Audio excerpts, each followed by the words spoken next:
Kusuma. Unmute your microphones.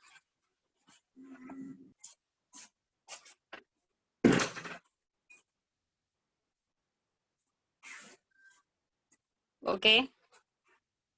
Let me start our class. We are discussing the chapter that is the respiration. In that, we are in last class we discussed about the transportation of gases, how the gases will be transported between the alveoli and the blood capillaries, and how the gaseous exchange is taking place between the capillaries to cells. Okay, like this, the information we discussed in last class. Now we are going to discuss about the cellular respiration. Last class, some of the that is some part we discussed. Again, I am continuing the same topic, that is cellular respiration. What is cellular respiration? The name itself indicating that the respiration which is taking place at cellular level. We are calling it as a cellular respiration. Whatever we are gaseous exchange, we are inhaling the gas. That gas must and should reach the cells. Then only the respiration will be done. I already given the information that the difference between the breathing and respiration. Breathing means inhalation and exhalation of gases. We are calling it as a breathing. And the respiration means whatever we inhaled the gas, that is the oxygen. That oxygen will oxidize the food material. By the oxidation of the food material only we can get the energy. We are calling it as a respiration. Okay. So the respiration, exactly where it is taking place means at cells, in the cells. In the cells where it is taking place. In 9th class, we discussed some of the organelles. Okay, so the most important organelle which is where the respiration is taking place, that is mitochondria.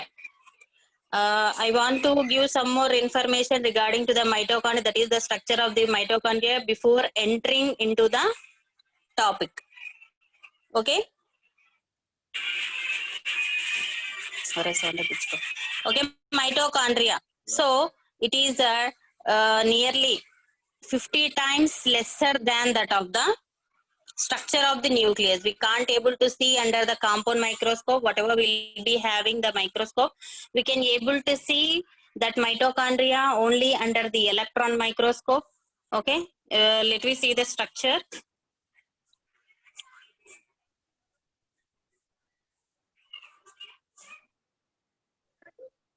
Yeah. Yes.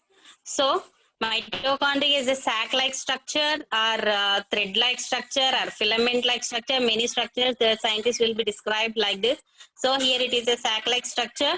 It will be having, that is, it is a double membraned cell envelope. Cell organelle. That is, it will be covered up by the outer membrane and inner membrane. In outer membrane is smooth without having any foldings, and the inner membrane is folded into it will be having some foldings. It is not continuous or smooth. These foldings we are calling it as a cristae. Okay, the foldings of inner membrane we are calling it as a cristae, and also the space present inside the inner membrane we are calling it as a matrix. Okay, and also upon the surface of the inner membrane is studded with some head pin like structures. You can be able to see here some dot like structures. So these dot like structures we are calling them as a F1 particles. Here they hadn't given that that labeling. F1 particles are oxysomes. Note it down in your textbook, the structure they had given. F1 particles are oxysomes, which are playing a very important role during respiration. And also here you can see a circular DNA. Okay, the circular DNA here you can see, and also along with that some round structures here you can able to see. We can call them as a ribosomes.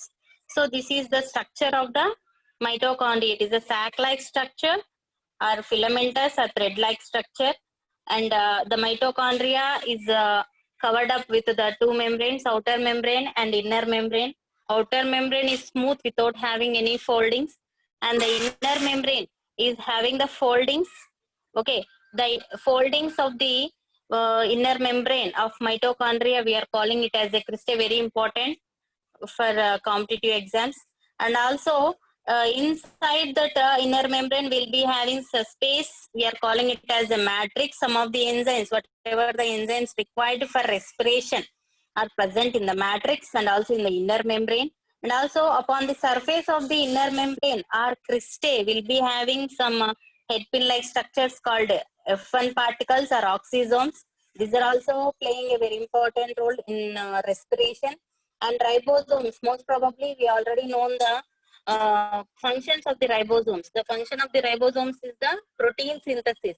And also the circular DNA. Because of having the DNA, we are calling mitochondria as a semi-autonomous organelle. Remember this is the point. And further studies, you can get this point, semi-autonomous organelle. What is meant by semi-autonomous organelle means because of having only nucleus only will be having the DNA. That is the information we have known. But here, along with the nucleus, a little part, a little portion of DNA is also present in the mitochondria. Along with that, one more cell organelle is also having the DNA. That is chloroplast. So that's why we are calling chloroplast and mitochondria as a semi-autonomous organelles. What is semi-autonomous organelle means here? They can able to synthesize their other mitochondria. Okay, by having the DNA, it can able to synthesize their own cell organelles. That the capacity it will be having. That is with the mitochondria and the chloroplast. Okay, got the information?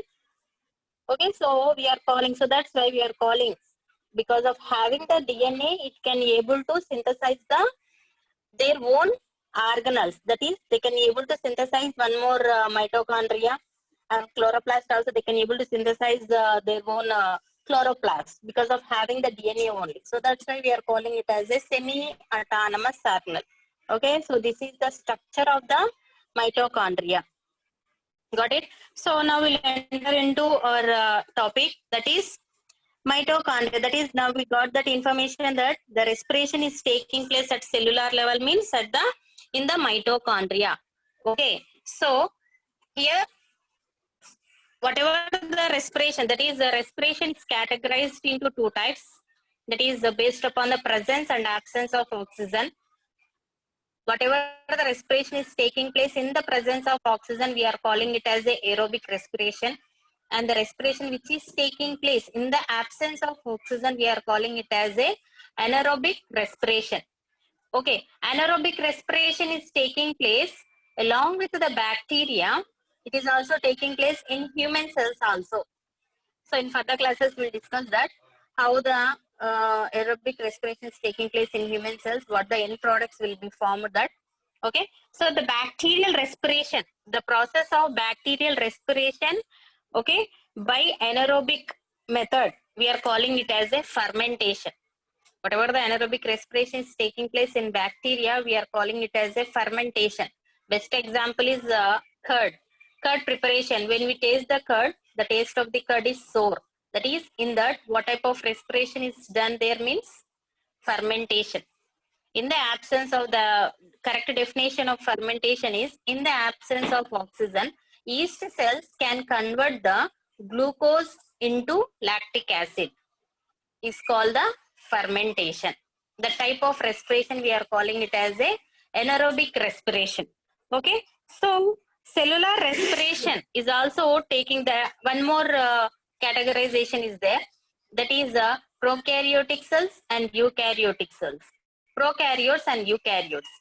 Generally we can call prokaryotes means most probably unicellular organisms. Eukaryotes means multicellular organisms.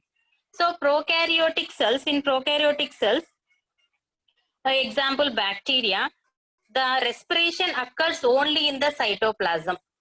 Okay, the respiration is taking place only in the cytoplasm. But in eukaryotic cells, along with the cytoplasm, it is also taking place in the mitochondria. Okay, so those are cytoplasm and mitochondria are the sites of respiration in eukaryotic cells. Okay, so in prokaryotic cells, the anaerobic respiration is taking place. In eukaryotic cells, aerobic respiration is taking place. Okay, so whatever the energy, so after respiration, the energy will be released. That only now we are discussing.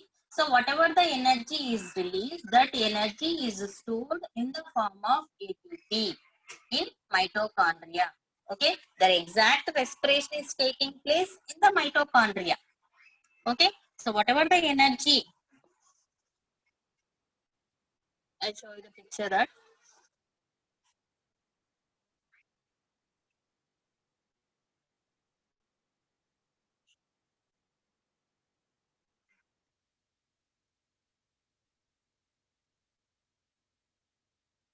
So whatever the energy, yeah, aerobic respiration, not this one.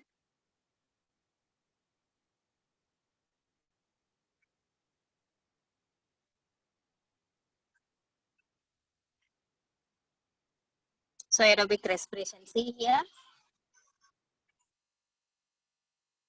So here, whatever the energy, where the energy is releasing here, the energy is releasing or synthesizing in the mitochondria in the form of ATP. ATP means adenosine triphosphate. Adenosine triphosphate. It will be like that.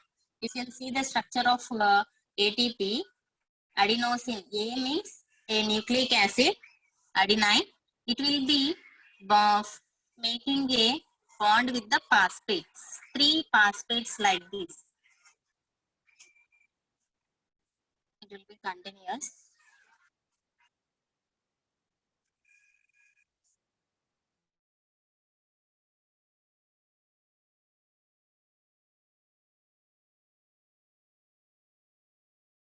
Okay, A, and it will be linked up with the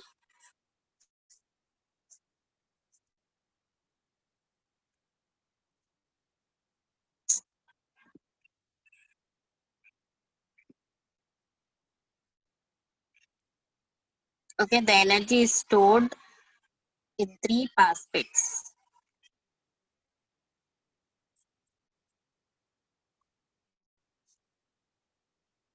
Okay, so adenosine tri means 3 phosphates. So that's why we are calling mitochondria. So the produced energy is stored in mitochondria in the form of ATP. So that's why we are calling mitochondria as a powerhouses of the cells. So this reaction is not a single reaction. Several reactions has to be occur. That is conversion of glucose to energy. It occurs in a series of several steps.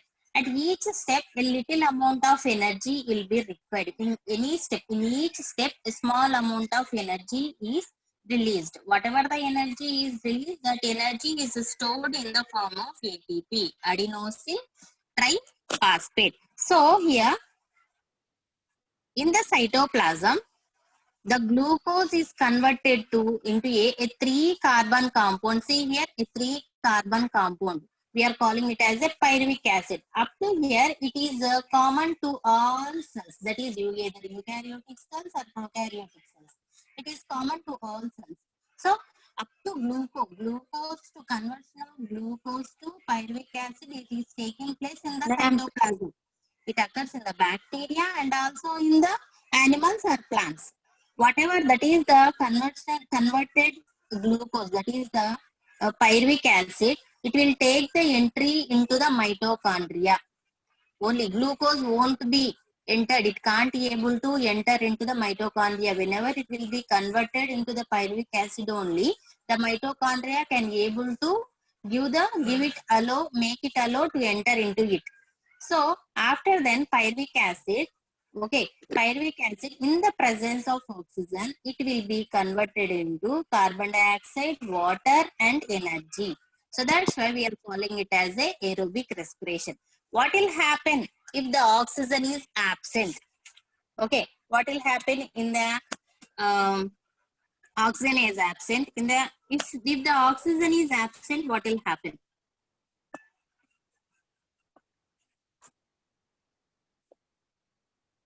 So based upon the fate of the carbon or based upon the presence and absence of oxygen, the end products will be decided here. See here. glucose to pyruvate. This will be total conversion of glucose to pyruvate is common to all organisms. That is commonly it will be occur in cytoplasm. Okay. If the oxygen is available to that pyruvic acid, it will be if it will enter into the mitochondria. In the mitochondria, probably the oxygen is present. In the presence of oxygen, the end products will be carbon dioxide, water, and energy. If, for example, if we take the bacteria won't have the organs like mitochondria. Okay. In earlier class, we discussed that bacteria won't have any type of organelles except the nucleus and some number of ribosomes. That nucleus is also a naked nucleus. Okay, nucleoid we can call it.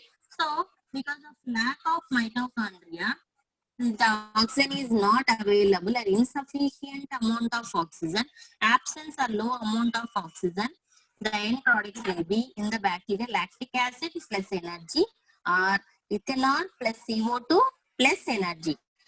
In some bacteria in human muscle cells, because of insufficient amount of oxygen, the pyruvic acid is converted into the lactic acid and energy. This ethanol will be formed in the yeast cells. Okay, this process, the conversion of pyruvic acid into ethanol, we are calling this process as a fermentation. So these processes, the release of energy is common, but amount will be varying here. During aerobic respiration, a large amount of energy will be released. During anaerobic respiration, compared to the aerobic respiration, the energy will be very, very less here. Okay, so this is about the aerobic and anaerobic respiration. Then ATP. Now we'll discuss about the ATP. What is ATP? ATP is the whatever the energy stored, that whatever the energy released during respiration, that energy is stored in the form of ATP, adenosine triphosphate. One ATP molecule can And voice break out, madam. 7,000. Now it is okay. Okay, madam. One ATP molecule can able to give 7,200 calories of energy. Okay, so whatever the energy it will be carrying, it will be present in the form of phosphate bonds. Whenever we require the energy, the bond will be broken down and the energy will be released in the body and it will be utilized by us. Okay, and here, if oxygen is inadequate, how much of energy will be released? That is, during anaerobic respiration also, we discussed that energy will be released. But how much of energy will be released? I said that comparing to the aerobic respiration, very less I said. How much less means? Nearly 1/10 of that what is produced during aerobic respiration, that much.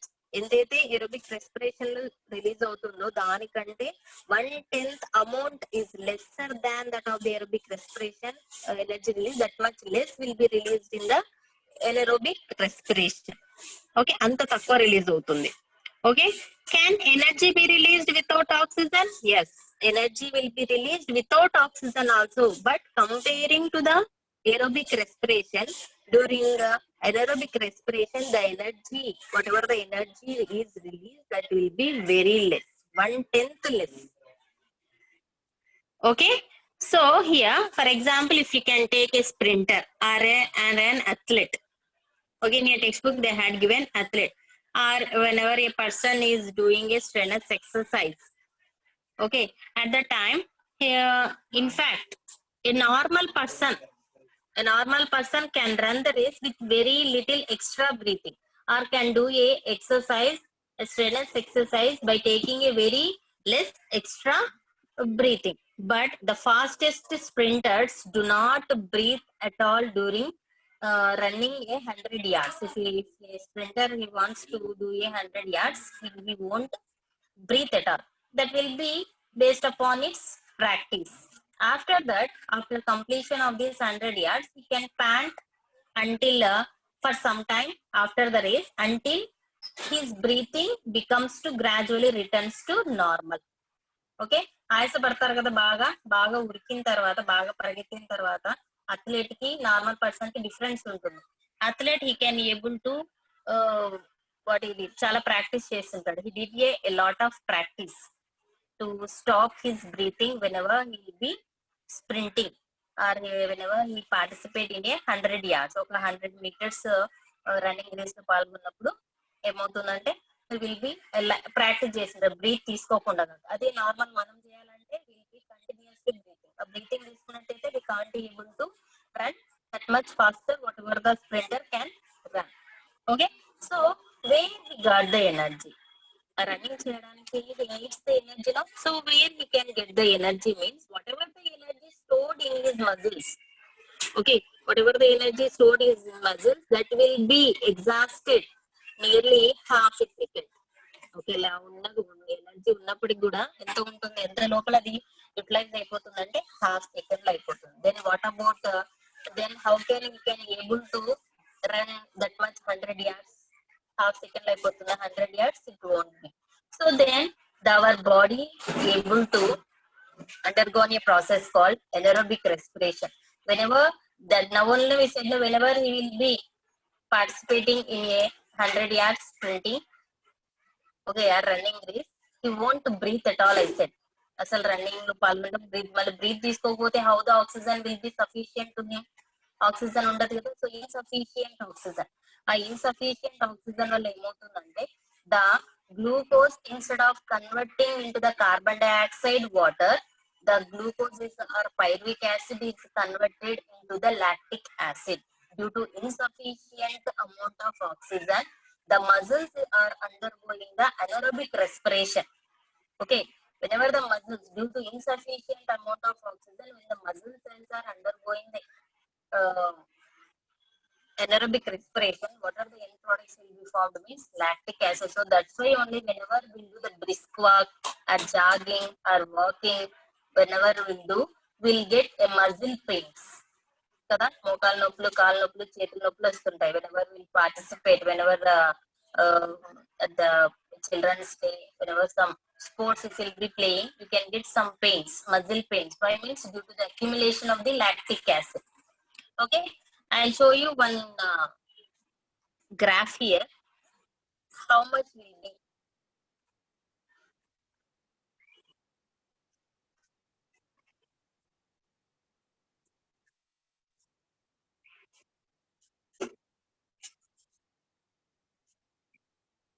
so this graph showing effects of vigorous exercise. Vigorous ante chala baga vigorous exercise and the concentration of lactic acid in blood. How much amount of lactic acid will be concentrated, will be accumulated in the blood? See here first, that is it will be up to 60 minutes. So first 20 minutes, see here, this is the time, the x-axis indicating the time and the y-axis is indicating the lactic acid, concentration of lactic acid in blood. So first 20 minutes, that is 0, the accumulation of lactic acid is 0. After that, after 10 minutes, that is the 9 minutes. So half a second, the ATP will be exhausted. Now only discussed. After half a second, our glucose or pyruvic acid is undergoing the anaerobic respiration. After anaerobic respiration, the lactic acid will be released in our body. Along with that release of the lactic acid, some amount of energy will also be releasing. So in 9 minutes, see here, how much? 80 milligrams per cubic centimeter. Okay, cubic centimeter will be that much. After then, the point of after 10 minutes, 10 to 15 minutes, the lactic acid is very peak in level. Okay, whenever we'll be doing this vigorous exercise continuously, the accumulation of lactic acid will be increasing like that. After then, it will be slowly, it will be going down. C and D, see here, it will be stably, it will be declining here. The C and D continue at the same rate. How long it might be means until he will take the resting position. Okay, so because of accumulation of the lactic acid only results in muscle pain. Okay, so when it will be cured, or when we can get relief from the muscle pains means whenever after gradually removed from the level, that is whenever the lactic acid is gradually removed from the blood.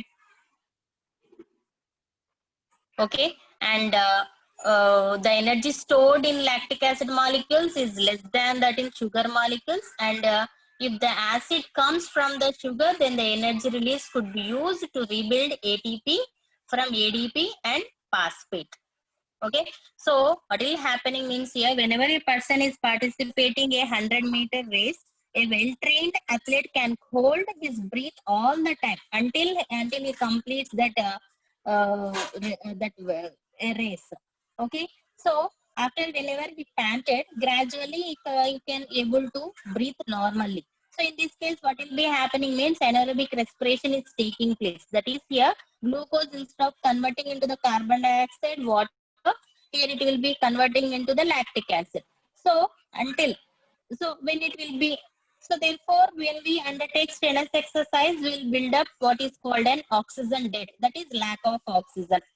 So which has to be repaid later. When it will be repaid means whenever after panting, after that exercise or after that running race, he can pant himself. That is panting. Panting అంటే బాగా ఊపిరి ఆయాసపడ్డామంటారు కదా, దాన్ని panting అంటారు. Okay, whenever he pants, that is he can take enough amount of oxygen. Whenever there is enough amount of oxygen will reach to the muscle, then the lactic acid is converted again into the carbon dioxide and water. Okay, so the presence of lactic acid in blood is the main cause of the muscle fatigue or muscle cramps or muscle pain. Okay, so if the body is rested enough, the tiredness will be gone. So this is about the accumulation of the lactic acid. Why we are getting the muscle pains after doing the strenuous exercise or after doing that is running race, whatever the sports will do, whatever the